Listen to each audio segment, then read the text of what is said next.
45. Looks like Todd Duncan. Sounds like, must be a duck. Jersey girls are the best. Yeah. What? The bunny ears are back.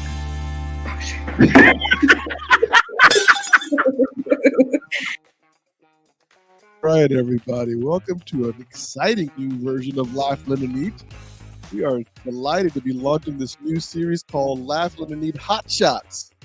And we're going to be going around the country talking to different loan officers that are, obviously living the challenges that we're all going through, but still are able to survive. And we're going to dig into their mind and find out, what's working, what's not working, what's the adaptation rates, what's overcoming challenges, and all that kind of stuff. So I'm very excited because I've been speaking with this individual on social media for some time now, man. I think it's been a while that we've interacted through social media. I've never actually talked to him face until this exact moment.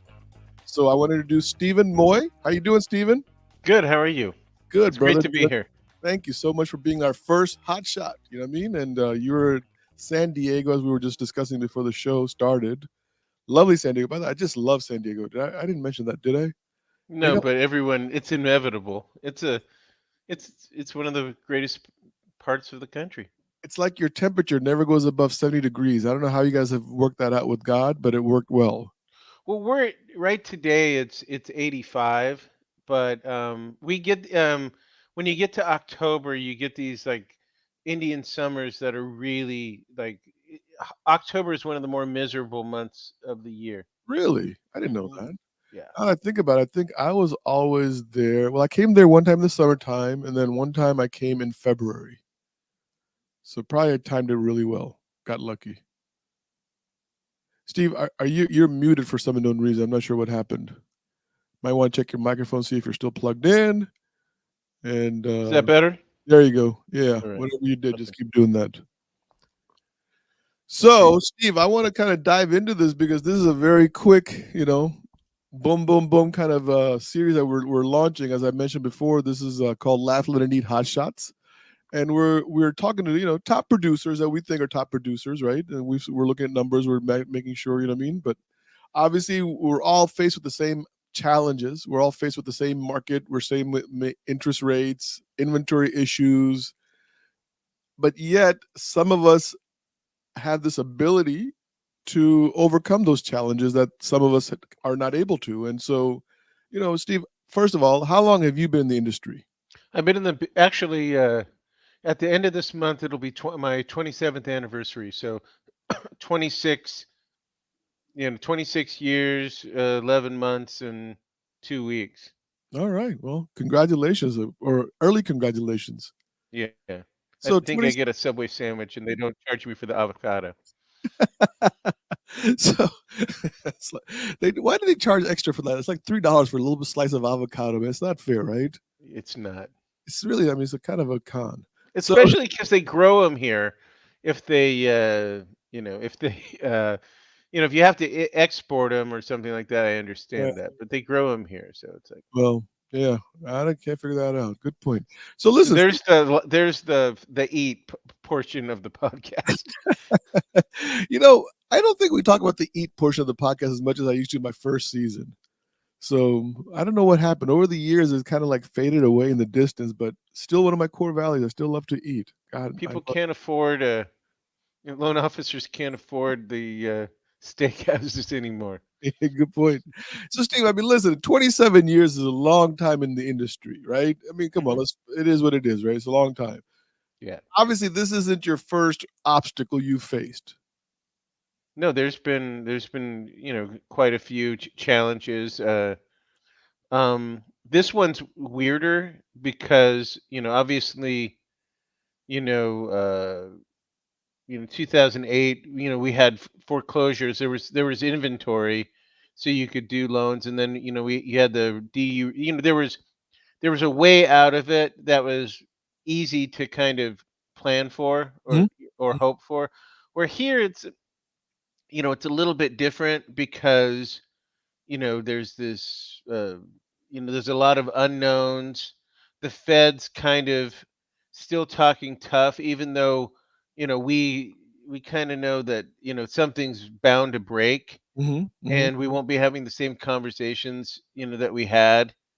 Um, and but inventory isn't something you can solve in 6 months.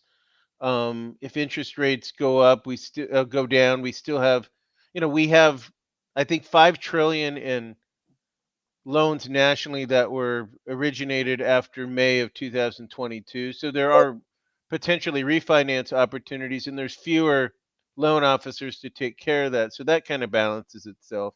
It does. It does. And listen, I mean, the just so our listeners understand, in after the 2008 great mortgage meltdown, we had about 4 million units in inventory nationwide.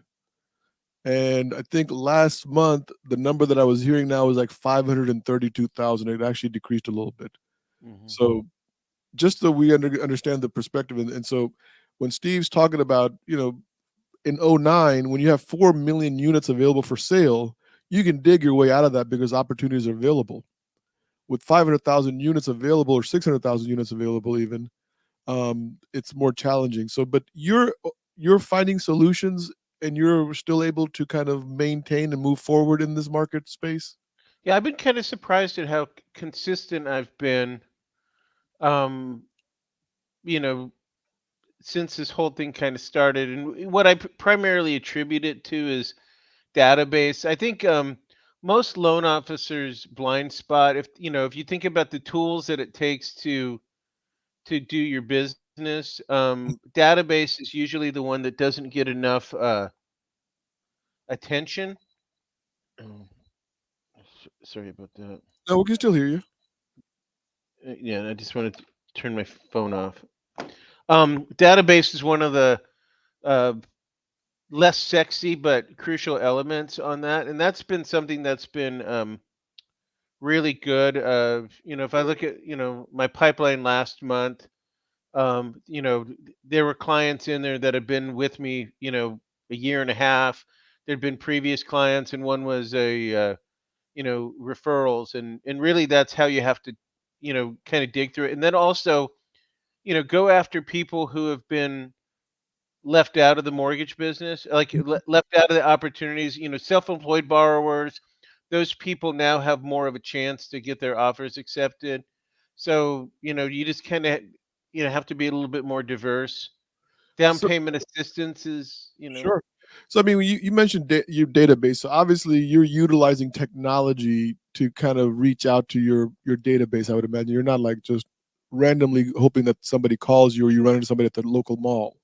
well, it's interesting. So like um, 15 years ago, I started sending a weekly newsletter to my email, and that was getting me a lot of responses just because of the sheer consistency of it.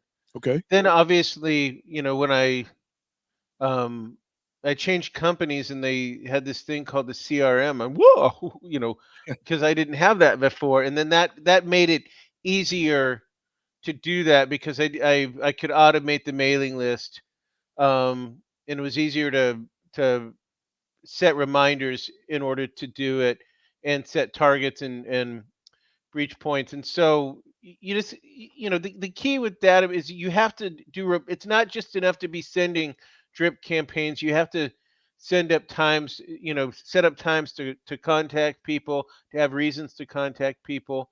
When you're closing, when you're at the towards the end of a transaction, you have to start selling the next loan quicker. Interesting.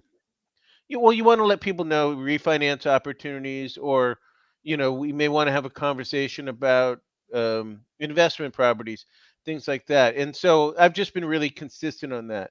So Um, how do you utilize technology? I mean, because we hear technology. Look, when we're out there, and especially you go to these conventions, MBA's coming up next week in Philadelphia. right. You have all these vendors. Look at our tech stack. Look at this stack. Look at this. You know what I mean? We have this new CRM. We have this new thing. We have AI. We'll tell you if your borrower blinks. You know what I mean? And you'll get an email about it. I mean, what technology are you seeing for yourself that really helps you? The thing is that it doesn't matter what the technology is if you don't use it. I mean, the best technology is a calendar reminder. So New American Funding just bought Bonzo, which was which their plan is to kind of really modernize the system that they had. The system that they've been using um, lacks a lot of bells and whistles, but the key is set a calendar reminder, take good notes, and say and have a reason to reach out to people.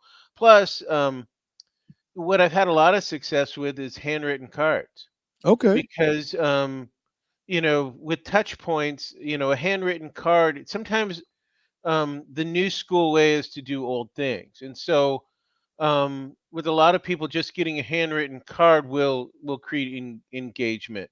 But if I'm not doing a calendar reminder, because I have 5,000 plus names in my database, and so if I'm not doing a calendar reminder just to make sure that campaigns are up to date, and then I use Homebot. Homebot's very okay, good yeah, for engaging. Right now, if you get people who are looking for, just checking the values there, you can kind of call them about a HELOC because a lot of people, they want the ego, home values are going up, but they may be needing cash, sure. and that's an opportunity, and because it reminds me of one of the best insurance salespeople that I knew.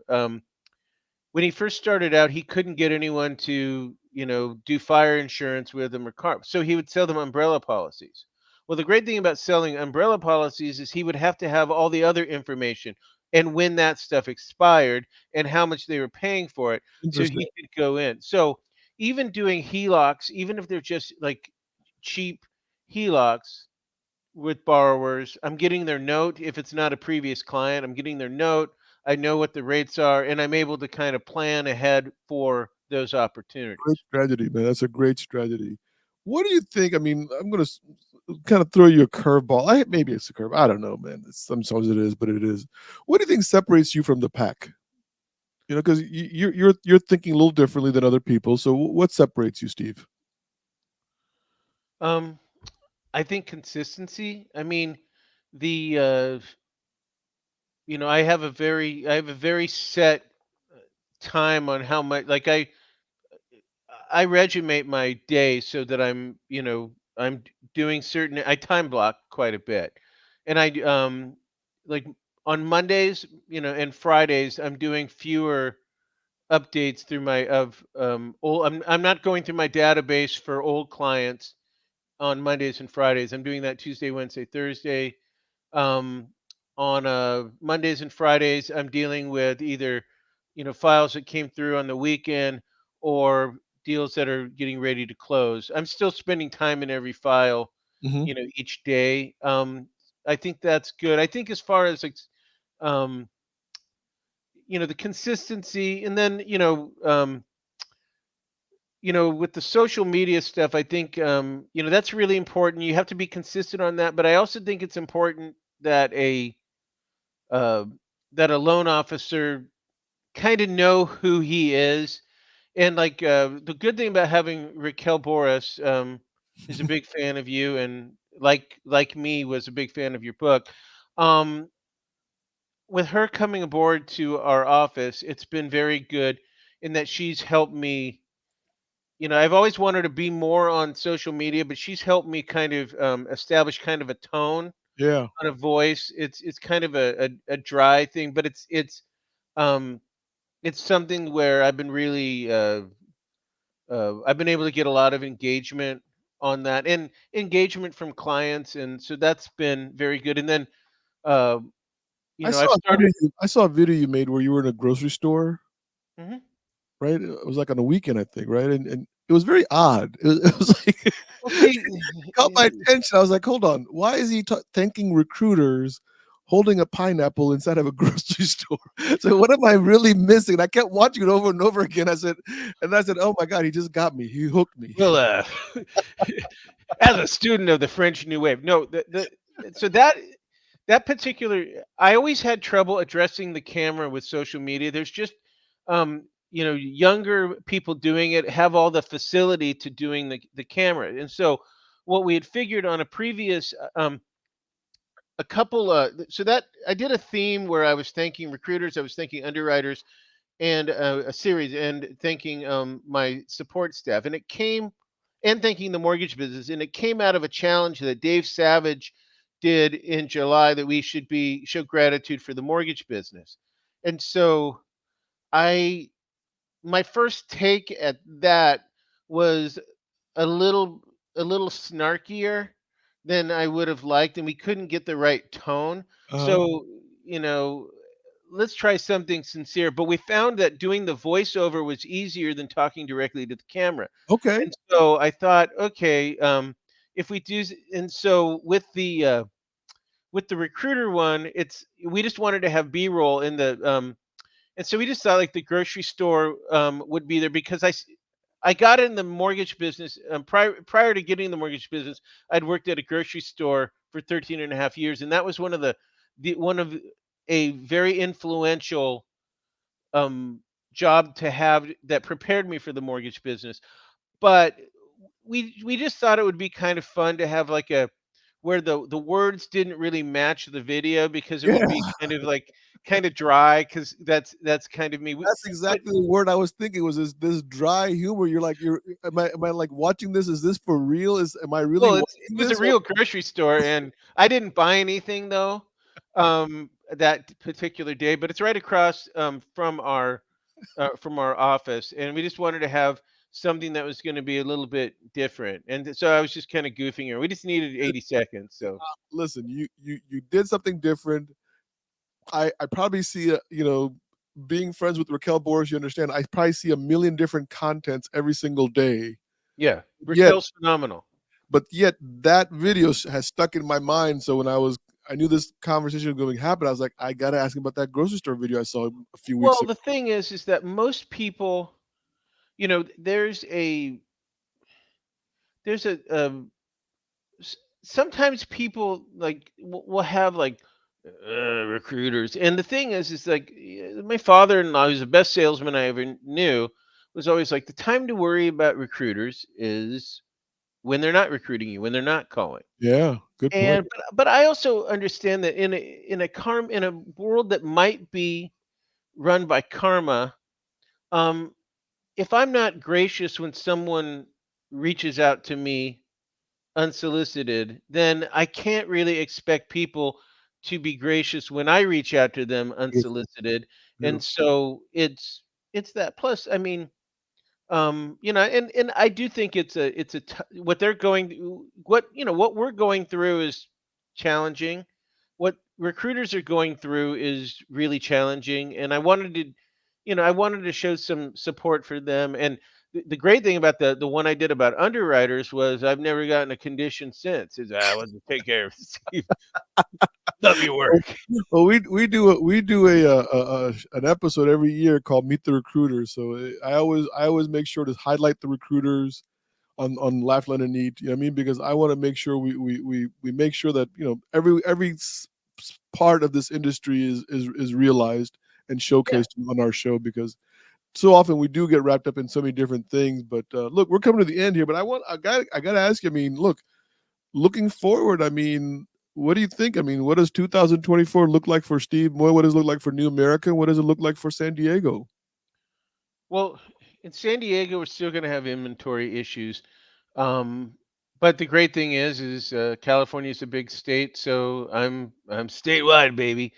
And then with New American funding, I think New American funding, I think that I think that they really have a vision of who they are and where they see the market going, and it's compatible with a lot of things that I'm seeing, and so appreciate that. I do think that um, something's going to break as far as that's going to kind of take the temperature off the uh, the mortgage market. Yeah, how soon it is, but I think we'll get some unexpected bit of bad news that will kind of take the temperature off rates, and take the Fed off this.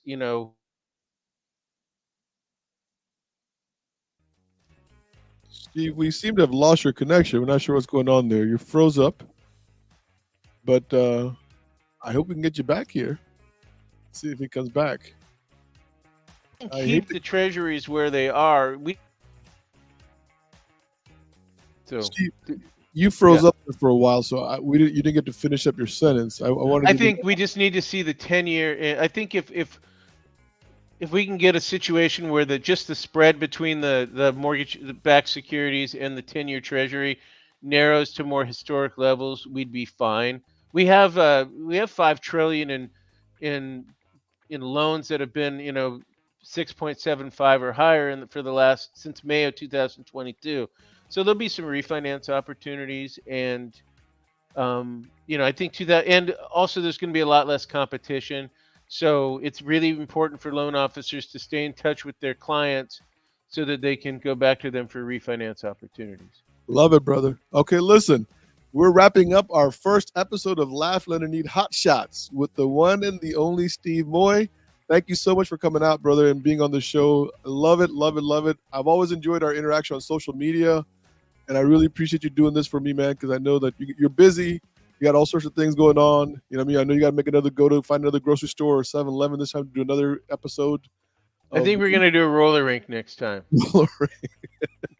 I might come out there for that one. I love roller rink. So anyway, all right, guys, take care. We'll be back soon. 45. Looks like Tom Duncan. Sounds like must be a duck. Jersey girls are the best.